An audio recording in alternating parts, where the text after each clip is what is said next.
Hi, everyone. This is acyuta-bhava from Nightlight Astrology, and today I'm hanging out again with my friend Kat. Kat has her show on the creativeintrovert.com. And as you guys know, Kat comes around once in a while and helps me to aggregate all of the questions that you guys leave in the chat boxes. And we put them together and do some Q&A episodes. So thanks for being here again today, Kat. Hey, you're welcome. Always good to be here. So today I thought we would talk about relationships and astrology. So not like the astrology of relationships necessarily, but if you're in a relationship with somebody who either is also into astrology or isn't, this is something that we're going to be diving into today. So I guess let's start there. Let's say you're somebody who's into astrology, maybe learning about it, maybe even practicing it, but you're in a relationship with somebody who isn't and is like a muggle, as we say, this is difficult, right? And maybe some thoughts on dealing with that. Yeah, I mean, I think the number one advice that I would have for people who are astrologers that are not dating someone or married to someone who is an astrologer is, unfortunately, it's not likely that someone, if they haven't already, by virtue of you talking about your interest in astrology, gotten bit by the bug themselves and been like, hey, I want to check this out too. It's not likely that they'll have some big, huge change of heart because you proselytize to them about it. And in fact, that could drive a wedge in the relationship if we try to spend time getting people to, ingest astrology content or get their chart read or whatever. So, for example, I have people year round, at least probably a dozen times a year, I get someone who reaches out and says, I want to get my partner a reading. I will always ask, first thing I will ask is, do they want a reading? I think you have to be really careful not to try to convert your partner or not try to push anything on them because it's a bit like religion in that regard, or a political perspective.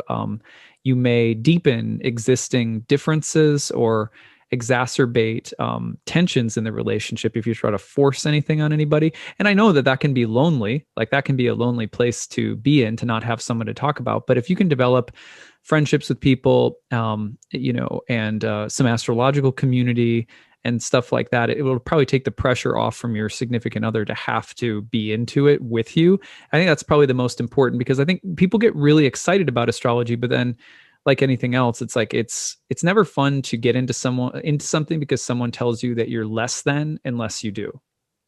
I can just just imagine all the things that could come up, because it's really hard for me anyway, to be really into astrology and not to want to talk about it all the time. But equally, if somebody isn't into it and you're like analyzing them based on their chart, I mean, that just must be terrible. So, I mean, I don't know, maybe some partners are really tolerant of that stuff. But yeah, like you said, having a community sounds probably the most helpful thing. Yeah, I mean, that's the other big thing, right? Is that not only are you like, oh, I'm lonely, I wish that my partner was into astrology so that I could talk with them about it, but there's also the temptation, if you are into astrology, to try to reduce everything that your partner says or does, especially the stuff that you don't like, down to their astrology chart. Oh, well, you said that because you're a Taurus, or oh, well, you feel that way because you're an Aries, or some, you know what I mean? And that's a very quick way to put stress on a relationship, right? It would be the equivalent in some ways if you were dating a psychoanalyst or a psychologist or a therapist and they treated every conversation like it was therapy for you. You'd be like, all right, like I just want to have a relationship. And so you have to be able to compartmentalize and sort of turn that off a little bit, I think. And also realize that it's not exactly healthy to look at one another through the lens of astrology 24/7. In fact, what did the ancient astrologers, ancient mystics tell us? You're not your chart. All of this temporary bodily stuff, including your psychology, is just one little part of a journey that continues. It was going on before you came into this body. It goes on after this body falls away. And so to really see each other as spirit souls and to really get to know each other on the level of the soul, in some ways, we have to stop reducing one another's actions and choices down to the chart, as though the chart is causing us to do things. No, the chart is just a reflection of the different patterns that are related to the choices that we're making as a soul. And so we have to see each other as souls. And for a lot of people who don't share spirituality with their partner, especially, astrology will become a way of directing criticism at your partner for not being spiritual. And the way you'll do that is try to reduce everything they do or say down to some block or limitation or unconscious shadow that you're trying to explain to them vis-a-vis the birth chart. And that's, it's not a good way to look at human beings in general, what to speak of your partner. And it's a passive aggressive way of trying to deal oftentimes with not being aligned spiritually or not sharing a spiritual value system for your life. What about people who are seeing somebody or maybe married to somebody who is also into astrology? What kind of challenges can you see coming up there? Well, then it's like dueling analysts in a way. It's like you have two psychotherapists that are married to one another, and every conversation, if it's harmonious, if you're having fun, then two analysts in the same room could really do a lot of interesting reflecting together. Just like two literary critics or two film critics could have an interesting experience watching a movie together, so long as they have more or less the same observations or they appreciate each other's observations. But as soon as you get into conflict, then it's as though, again, astrology can be used as this kind of weapon. It can be weaponized against one another. So, I mean, like my wife and I share more in common than we do differ when it comes to astrology. My wife's clinical herbalist, and so the language of temperament and psychology, both through the herbal lens and through the astrological lens, are very complementary for one another. We rarely talk about our astrology anymore. At the beginning of our relationship, when we were dating, it was this very playful, kind of flirtatious way of dealing with each other, getting to know one another and so forth. And it pretty much worked for us because, we both had enough knowledge, and also, I don't think either of us were really vicious with it. Boy, I've seen some clients, they'll come in and they'll be like, oh, my husband, he is just the most Virgoan of them all, and I'm always like, oh, it's just not going to help you. Yeah, if people share it though, I think it's just like, it can be really playful and fun. But you also have to be careful because, again, it's like you don't want to see the world too much through and by the world, I mean, you don't want to see people in the world too much through the lens of astrology, if that reinforces identifying people with their upadis, their temporary material designations, like you're a Virgo or you're this or you're that. That has a way of really, it's not dignifying to the soul to do that to people. And so I also find that my wife and I have to be careful when we're out, not walking around and being like, look at that ass hat. He must have 6 planets in Aquarius. Or, I mean, I don't know what, but you know what I mean? Like, you have to also be careful of kind of developing this insider speak that can, you can end up sort of judging the world or using your language to classify the world around you, and instead of just meeting it with an open heart. Yeah, I mean, I've definitely thought about it as a language that I can share with my partner, which is really nice. But like you said, one way of seeing it for me is if it's making your world smaller, then that's not good. If it's making your world bigger, and that's only a good thing. Mm-hmm. Yeah, I like that. Yeah, one thing that could be interesting is if somebody is in a relationship with somebody who comes from a different astrological perspective. Like, I have a personal story about being in a coffee shop and with my partner who has been into astrology for a lot longer than me, but comes from a different, it's more like evolutionary, more modern astrology, and was conflating the 12th house with Pisces. Just kidding. Well, yeah, well, and then, then he got barraged by this lecture from me on the 12th house and the meaning of the houses from what I understood them to be. Right. And that's a real test of a relationship, that he could like tolerate that and be like, okay, honey, that's okay. Right. You can do that. You had to, yeah. Yeah, that's tough because, it's even hard for me as an astrologer, like going to conferences and being like, okay, like I'm a person who is friendly to all, because there's like philosophical lines in the sand when it comes to astrology sometimes. And, I go to a conference and I'm there, like, I'm just using a conference as an example, but I go to a conference and I'm there to like represent something of the Hellenistic view and the way I was taught it and the spiritual values of ancient mystics, especially the kind of the yogic perspective that I come from. But it's a bit more universal than that too. But I just say that those things I'm there to present.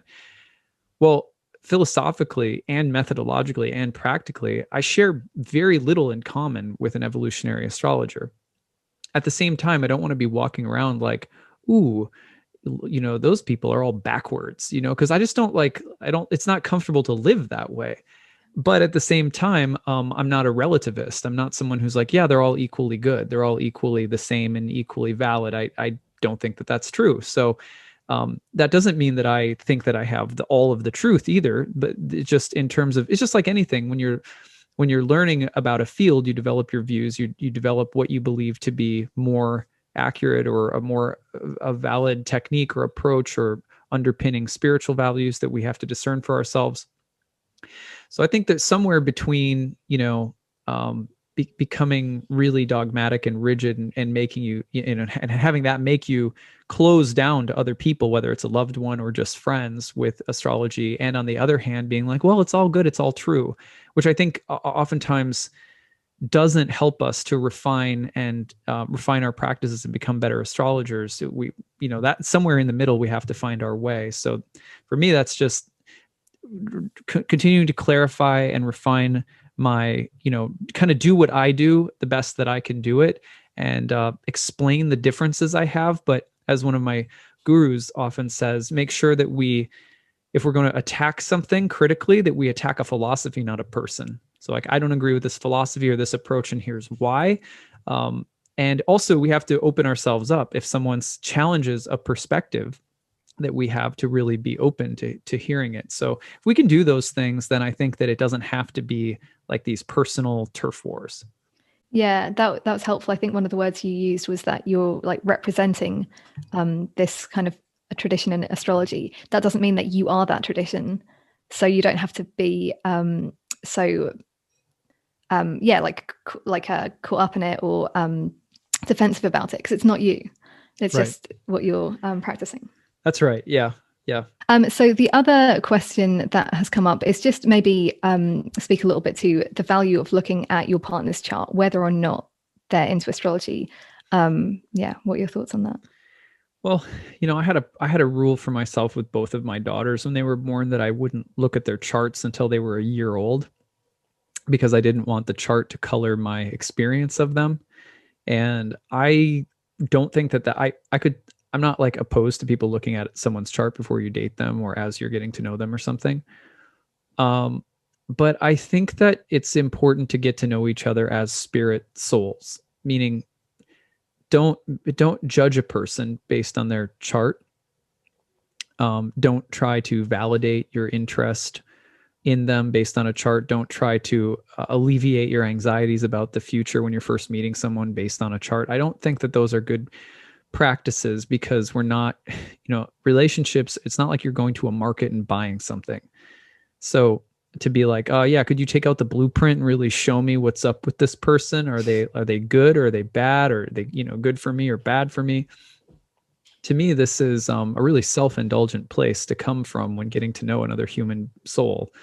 So that doesn't mean that everyone who approaches me about a relationship is coming from that place, but I just tell people, if I'm into astrology, and especially if I'm going to date someone and go out with someone who isn't into astrology, and it can't just be like a fun, lighthearted way of getting to know each other. Like, oh, hey, let's pull out our charts and like have a fun look. I would at least give it like a few dates, maybe a month or two of getting to know the person before cracking open the chart, just so that way your heart can get connected to the other person and experience them free from the lenses that will inevitably come over your eyes as soon as you start obsessing about their astrology chart. And the earlier you start obsessing about someone's astrology chart, the more likely the lens will really start coloring your experience of that other person a lot earlier than it needs to.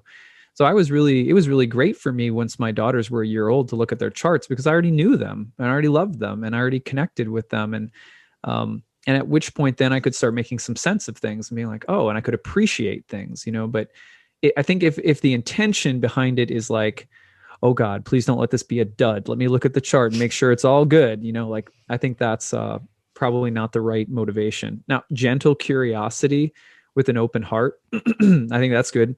And I think there is such a thing as astrological compatibility. So, um, you know, it might be good to have some understanding of what kinds of astrological signatures work for you. For just a simple example, when I met my wife, Taurus, she's a double Taurus with a Cancer rising. I'm a Taurus rising with a Cancer sun and a Capricorn moon. So the earth water connection in our charts is really nice. And I could feel that right away before I even really knew what was up, right? So I think a lot of the times it's just getting to know some of the signs and placements that might be compatible for you. If you're a really strong Mercury signature in your chart, you're going to need someone who really likes to talk, maybe, or some basic things like that you might look for, and could be just something that it's like a preliminary thing that you look for, and it's a little easier to do it if you're actually dating someone who's into astrology. But at the same time, I would never the chart is not just based on compatibility of like attracts like. It's also about the right kinds of tensions that we need to create growth in our life too. So that's why I say, to people, don't be too superficial about what you go looking for either. Like, people will be like, so should I just go out and date an Aries or something? And I'm like, no, no, no, no, no. Just, maybe your chart says you need some air, you need some fire, you need some compatibility with earth or water or whatever, but don't be too rigid about it either. Yeah, and I don't know if you think there are any like real, there are obviously deal breakers in relationships, but can the chart really reflect that or determine that? I think that's the question. It's like maybe the chart can reflect it, but are you definitely going to know that that's going to be the thing that breaks up the relationship just by looking at the chart? Yeah, I'm more inclined to say that, we have, or the way I would answer this is to say that we have karma in our charts, like say your seventh house karma, the ruler, planets in the seventh, the ruler of the seventh, Venus, that will give you a picture of some of the destined themes or patterns that you're likely to experience. So it's not totally wide open. And the idea that you can just go shop around and pick who or what you want is kind of a joke in a way, because there's at least at least every chart I've ever looked at for relationships, there's at least a couple of like very destined experiences that I think we are meant to have somehow, that are depicted in the chart. And in a way, the good choices that you make, that you could try to make, thinking that you're really that it's the future is wide open, or the bad choices you make thinking the future was wide open, it all hinged on this choice. So it's kind of that's kind of an illusion, because it's your karma that's determining things more than you think it is. At the same time, there's definitely a number of there is choice. We do have choice, but it's like choice in concert with what karma you have around relationships. So that's where it's a little tricky to it's a little bit like electional astrology. People are like, oh, when is the best time to start a business? And they have an absolutely difficult transit happening in their 10th house. It's like, well, it's not really the time at all, but you could tell someone that they're not going to listen to you, because they're hell bent on doing something, because it's their karma. It's the time that they're going to do this thing. And the compulsion that they feel to do it is their karma. And the ability that they would have to turn that off or step away from it is very unlikely at certain times in life. So it's not really a matter of electing the right date for the business. There will be no right date. On the other hand, sometimes something is destined to be successful. It's like people will be like, well, how will I know who to, you're saying a relationship will come at this certain time. Well, how will I know who it is, and will I make the right choice? It's like, yeah, don't worry about that. It's not, you're not in control. You don't have as much control over the situation as you think you do. So I think we have to keep that in mind as well when we're weighing out, this idea of like trying to find the right match astrologically, that some of it is like that and there is free will, but some of it is really already determined by our karma. Mm.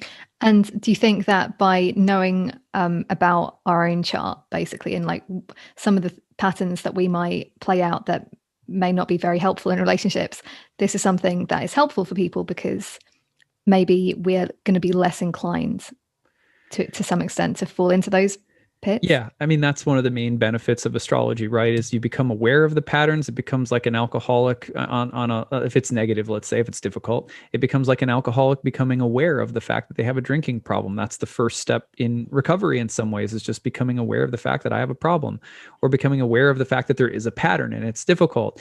And with that awareness comes more of an incentive in your consciousness to, have the intention to change something. And I think that our charts are flexible in that way, where it's like some karma there's going to be, and in fact Indian astrologers look at this very much in terms of the cardinality, the fixedness, or the double-bodied quality of the signs reflecting the karma, or the house position.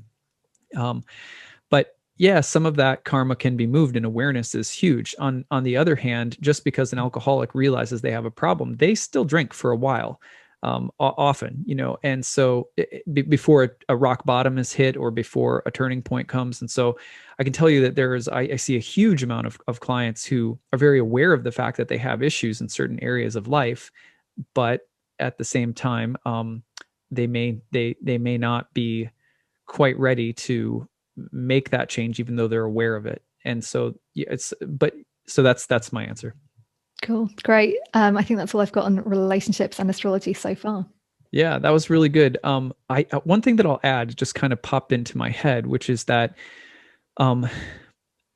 for example, there's a way in which astrologers, this is something that I've noticed a lot at especially at like professional conferences, that astrologers will have of saying,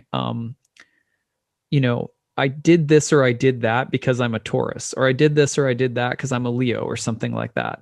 And I would really encourage like anyone who's listening to not fall into that pattern, even though a lot of the times at conferences it's like a joke. I've just noticed that astrologers, when I'm in the company of astrologers, that a lot of the times one of the ways that we try to create community with each other, which is totally understandable because we're speaking this language that not a lot of people know, and it's really nice to be able to speak it with other people.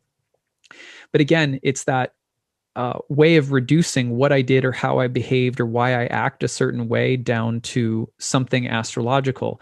And the problem with this is that presupposes astrological causality. That, in other words, it presupposes that the planets or the signs or the houses or the aspects are causing us to be in a certain way. And that's not the truth. The truth is that they reflect the way that we are, right? So they're signs, they're omens, they're indicators that say, this is how you act and behave. This is what you choose and do. And one of the things that can really deepen our relationships with one another is if astrology is no longer something that we use as a way of saying, this is why I act and behave in the way that I do. In general, that's going to enclose you within a certain boundary or definition of your own psyche, and it's going to do the same to others. And that does not help any kind of relationship whatsoever. That's really not helpful for relationships in general. If, on the other hand, astrology can help you to say, these are the kinds of things that I do or like or value, and astrology reflects it in this way, right? If you can just shift your thinking in that regard, you start to step into more freedom, and astrology won't become something that helps you, that keeps putting people into categories. It'll help you to become more intimate with people. And that's a subtle shift that I've noticed in my practice over a long time that's really improved my relationships. In the beginning, astrology, like everyone that I met or knew, I would be like, oh, they act this way because they're like this, blah, blah, blah. And in time, what I do is I say, no, they could act a different way. They could act any way that they want to because they have free will. They're not defined by their astrology. They're defined by their choices, right? Where you have, and your choice is, you're not defined even by your choices. Your choice is freedom. You have freedom behind all of your choices. So you're defined by being free, by being a free soul. So if I can look at people that way, astrology in time, if it helps us to look at people that way, is really helping us to step into the right kind of relationships with everybody. Yeah. Okay, cool. Well, great Q&A for today. If you guys have more questions that are prompted by this video, please feel free to leave them in the chat section. And in the meantime, thank you, Kat, for being here. Please check out Kat's work on thecreativeintrovert.com. All right, that's what we've got for today, and we will see you guys again soon. Take it easy, everyone.